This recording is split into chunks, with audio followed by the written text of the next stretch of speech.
Post-football game. So we'll just call on you, Joe, and whoever happens to have this mic, we'll bring him to you. Dave, right now. So thanks everybody for being here, and want to start off first on a very sad note and unfortunate note to just pass along our thoughts and all positivity to the University of Arizona and everything that has occurred there in the last few hours. Had a chance to talk with Coach Rodriguez, a very good friend of mine, and just wish them all the best in a tough situation. Kind of brings a sense of reality to depth charts and position battles and all that stuff. But I know they'll work through that together and give us something to talk about as we go forward, and just taking advantage of right now. And had a very good first day out there this morning. A little bit of a change for you guys in terms of usually this morning was just a walkthrough. This morning we practiced, so we got a chance to kind of see some of those guys for the first time do something. They did a lot of good things fast, did a lot of bad things fast, and we'll get that stuff corrected. I know you guys always ask about roster. To my knowledge, all of our guys are good to go from an academic standpoint, eligibility standpoint. We got one change. Paris Bostic is no longer with the program. He's pursuing other interests. And with that, I'll take your questions. Question. Right here, AJ. Coach, what would you say specifically does the coaching staff want to see your team improve from last year to this year most? It's a long list, AJ. Obviously, from a defensive standpoint, just too many points, too many yards, too many explosive plays. Our two big keys are explosive plays and taking care of the football on offense, and explosive plays and taking the football away on defense. And so all that goes into that, confidence in your assignment, knowing where your help is, communication, there's a million things that add up to, it's like everything. It's a million tiny details that add up to that drastic change. Over here on the right, Lindsay. Hey, Mark, I was wondering, with Devon going to Rio, is the plan right now that you're anticipating him coming back whenever he gets home and just having him catch up? In essence, sure. The plan right now is for him to win a gold medal, and to, I guess the plan right now is for him to train and win the first round and progress to the semis and the finals. And then after that, we've discussed a few things, but it all kind of, there's several conditions that are involved in that. I was also wondering, are you guys planning to have a watch party to watch him in his prelims and then hopefully the final? I was calling it a team meeting, but I think watch party is a little cooler, so I'm going to call it the Schnell watch party. And he should run Schnell, right? That's fast in German, so it all fits. Is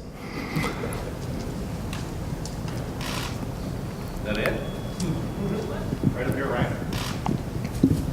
Mark, what did you see from the quarterbacks? I know it's early, but since April, did it look like they had been hard after it this summer? What was your impression?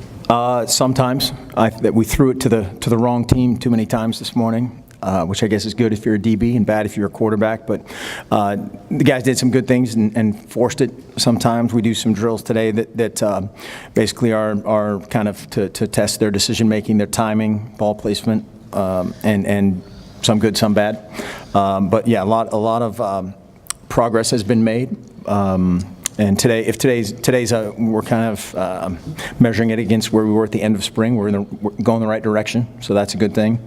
Boy, this guy was unbelievably better than everybody else moment. No.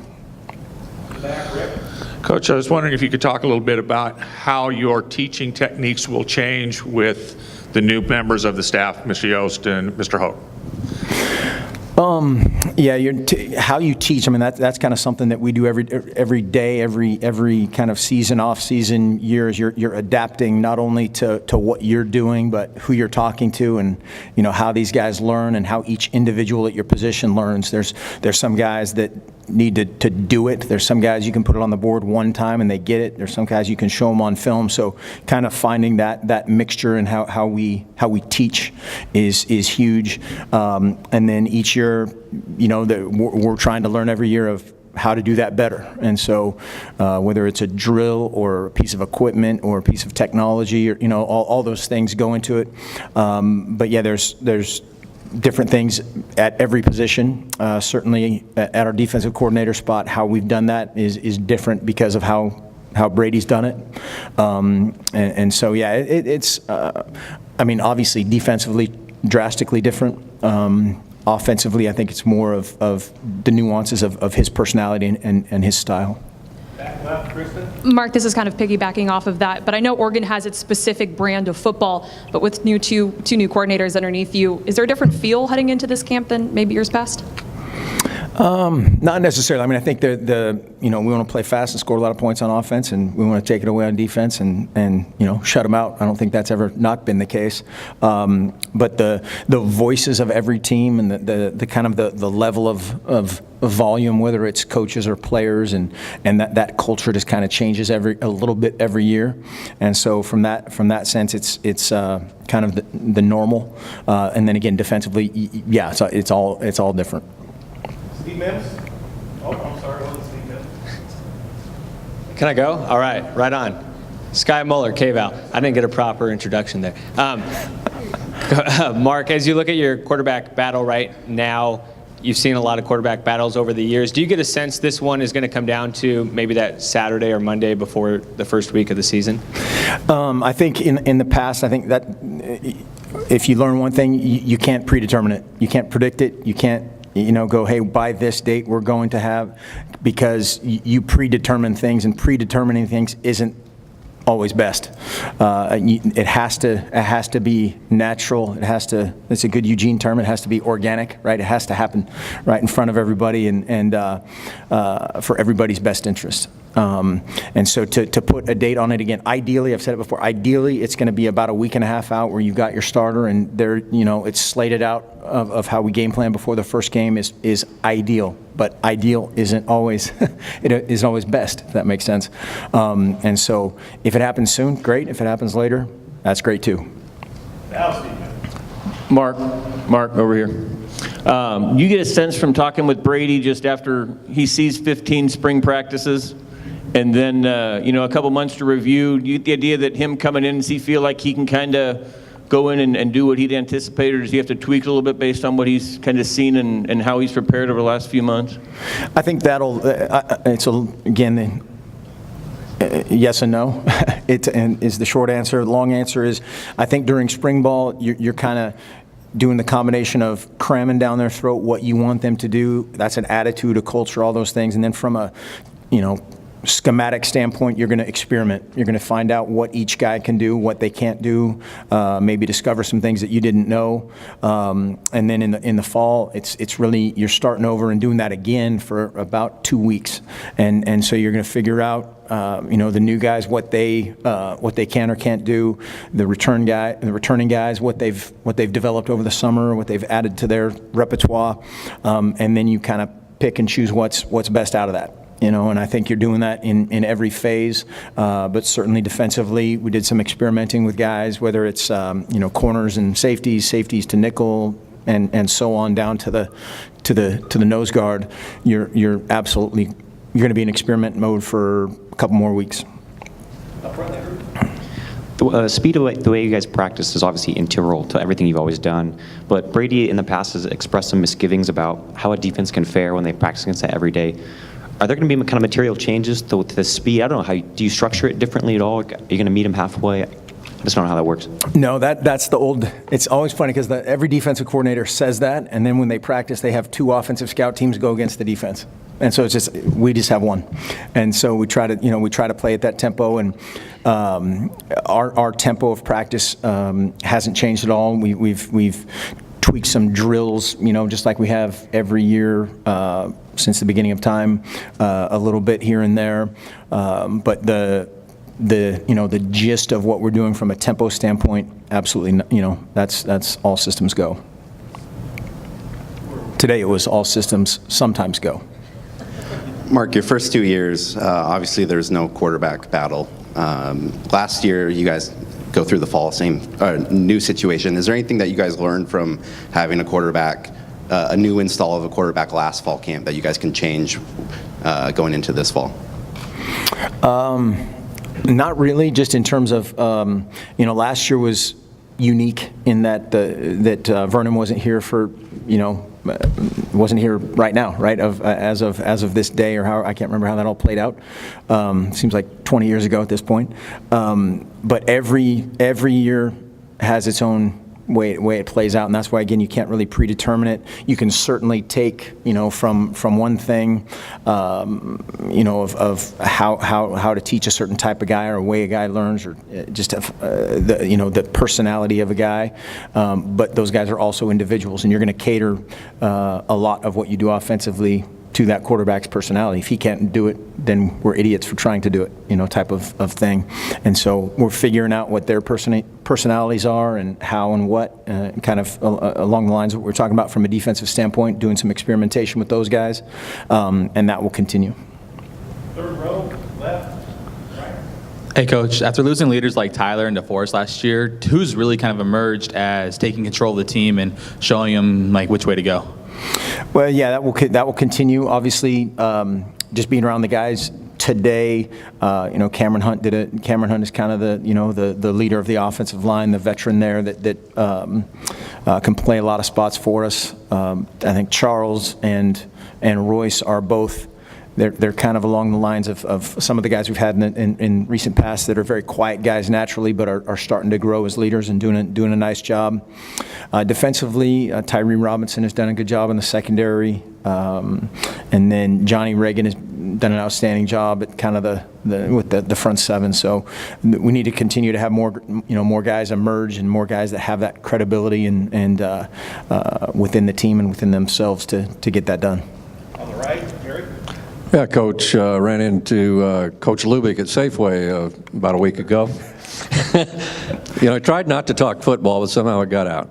He said that he thought this was the best summer I don't know if he said by far, but definitely the best summer that he'd ever seen as far as what the players went through and the productivity and everything. And I didn't really ask him how he measured that, or if you agree with that, or what section of the store was he in? We were near the checkout counter. So what did he have in his little basket? I don't think he had a basket. He's a football guy, not a basketball cart guy. Thing, the little hand basket. Yeah, I guess he did. I didn't notice that. I'm sorry. It's not good reporting, right? A good reporter would know what's in there. I think, again, on paper, translating guys in terms of their, bigger, faster, leaner. We had the best attendance of all time. A lot of those things, and to that we kind of say, okay, now what? How does that translate to production on the field? And from where we are, and we talked about this last night in the team meeting, they should take a lot of confidence in that and translate, it should translate out to the field. But now you have to, somebody asked the other day, it's the fastest team. I don't know if that's the case, but if I'm a fast guy and I'm overthinking things and I'm taking a false step, I'm not the fastest guy. I'm a fast guy on a stopwatch, and that's, very different. But we're excited. I think we have a, good little mentality about us, and just continue to work every single day. Here on the left, AJ. Coach, on your left, Coach Hoke coming in here installing a base 4-3 versus 3-4. Clearly, you're going to need more defensive linemen, less linebackers. What roster moves have you made, or are you planning to make to accommodate the shift in numbers? Yeah, that's kind of what, going back to the whole experimentation thing of basically your outside linebacker, drop end, rush end, defensive end, whatever, there's a million names for what people call them around the world. Kind of transferring in and out of a 3-4 scheme to a 4-3 scheme. Those guys is where we're experimenting the most right now, of a guy like Tarani Prevost or Justin Hollins, or some of these guys that are kind of in that drop backer defensive end mode in the past, and where they end up. If I'm a Henry Mondu, how much outside versus inside do I play on the front? All those kind of things. And so that's kind of it is the biggest area where we're experimenting a lot with those guys. And after next couple of weeks, we'll see where everything shakes out. Over here on the right. Hi, Mark. I know you guys don't place much emphasis on rankings. But do you get the sense just from seeing the guys this morning and spring ball that they really have something to prove this year? I don't know. I said a couple weeks ago that we have never talked about that ever, whether it was the BCS or the college football playoff or whatever, it doesn't matter. And what we've done in the past, it doesn't matter. It's what we're doing right now. And everybody, we've had our demise forecast for many, many years. And again, if our guys use that as fire to stoke their preparation, awesome. Middle left, Austin. Mark, I guess the good or the bad thing about a bowl game is that you have the whole off season to think about it. Did you sense that Alamo Bowl stuck with guys during the off season? Did you want it to, or did you want to just turn the page like you would with any other game? I think it's kind of individualized as well, and great quote-unquote failure in that case or great success is really the same thing. If you can learn from it, and you're one of those people that needs to put that picture up on your locker or put that thing in your mirror every day to look at and motivate you to do something, great. And we have to figure out how they deal with it. If you're one of those guys that needs to watch the film one time, learn from it, and flush it, great. But I think that's come up, here and there certainly, and guys have talked about it in the right way. Mark, going back to Devon, how much does his success in track help you guys as you recruit multi-sport athletes that you can tell them, it's not just lip service, you can actually come here and do a lot if you play another sport? Yeah, it's been awesome. And we've had a bunch of guys, obviously, throughout the years play several sports. We've had a lot of dual sport athletes, basketball, baseball, certainly track and field. And I think it's just that validation that we're going to do what we say we do. Our only condition with that is academics. If a guy can handle it academically, we are all for it. I wish I could do that, and it's just incredible what he's done and what several of our guys have done, and absolutely, I brought this up again a couple weeks ago that it was really cool to sit in his living room and sit there and talk about the NFL and talk about Rio like it was, hey, I'm going to drive down the street and stop at 7-Eleven. That's literally, he had it in his mind of, okay, I'm going to do this and turn right and turn left, and so many times in recruiting we have the very, very unrealistic conversations with guys, and with him it was just always so tangible, so real, and again, I think so much credit has to go to Jim Radcliffe and what he does with our speed condition, our speed training, our conditioning, and then also being that kind of strength coach for both sports to allow that to happen. Right here, Matt. With all your quarterbacks having some kind of experience within your system now, does that change maybe the way you structure or where you're at in install compared to last year when Vernon wasn't even here at this time?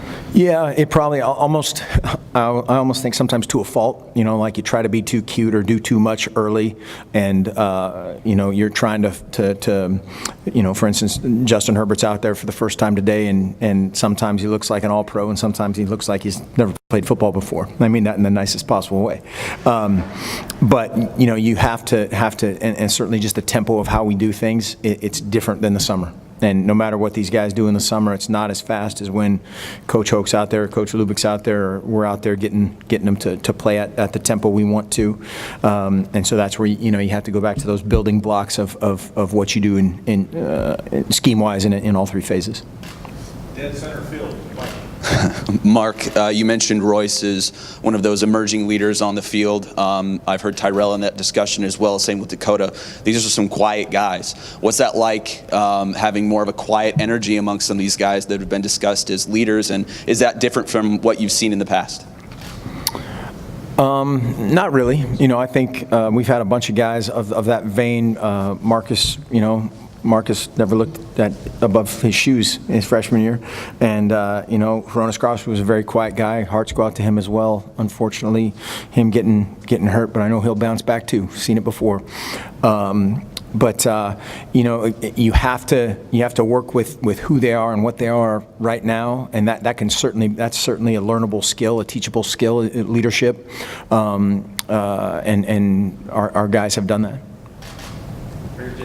Yeah, Mark, at Pac-12 Media Day, you talked about two things: quarterback play, needing, develop a guy there, and the other thing was the front seven on defense. You talked about the defense earlier, needing to be better.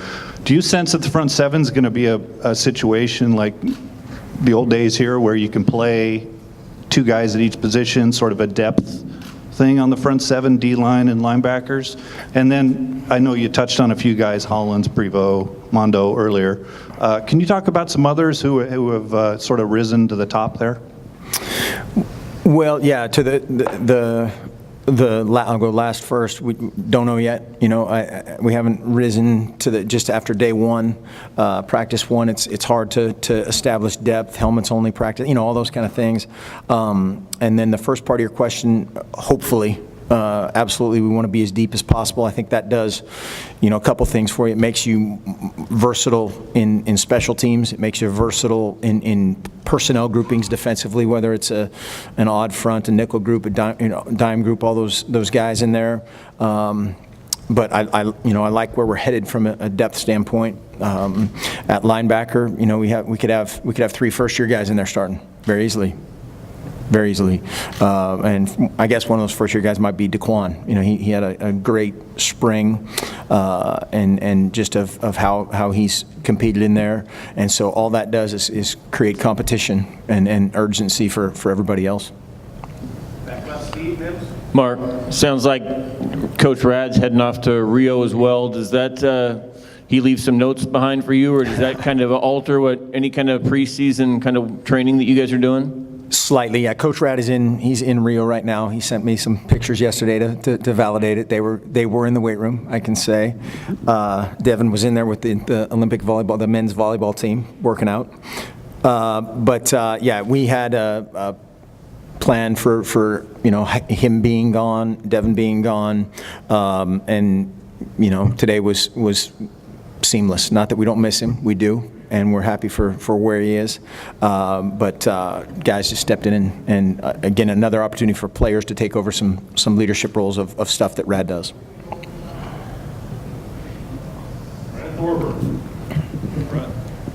I'm curious how you feel about the new NCAA rules or that allow you to retweet recruits. And it seemed like some coaches around the country, at least the first night, attacked that like, the more you like something, the better chance you have. How do you feel about that? I don't know. Yeah, it's you know. Yeah, it's just a strange world we live in. Leave it at that. With Kirk Merritt's departure, it seems like Charles is really the only guy that's fits that slot mode. And I know you like to have every receiver be able to play positions, but is there a guy or two that you feel like could be behind him in that slot role, or is it just whoever kind of emerges? Yeah, I mean, yes, it's whoever emerges. We'll have a ton of competition there of kind of what we do with guys in general is kind of start them outside and then work to that slot position, or start them at tailback and work to the slot position. You know, a guy like D'Anthony was a guy that, you know, kind of started at tailback, worked outside, or vice versa. There's been a bunch of guys. You know, Tristan is a guy who by all reports in the off-season, or in the summer, had a great summer. We'll see how that works out, and then all those guys, the veteran guys, whether it's Darren Carrington or Dwayne, and you know, the other returning guys at Rad receiver will all slot in there, and so just that kind of mix of tailback complement, tight end complement, and then really whoever your, you know, third best guy in there, whether that's an outside guy or an inside guy, we'll figure out. All right, I just saw Royce, so we'll do one more. Jay, right here. Hi, Coach.